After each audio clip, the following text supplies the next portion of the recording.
وجاءوا أباهم عشاء يبكون قالوا يا أبانا إنا ذهبنا نستبق وتركنا يوسف عند متاعنا فأكله الذئب وما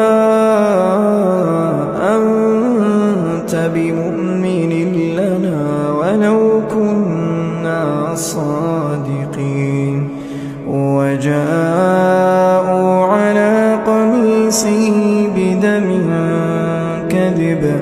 قال بل سولت لكم أنفسكم أمرا فصبر جميل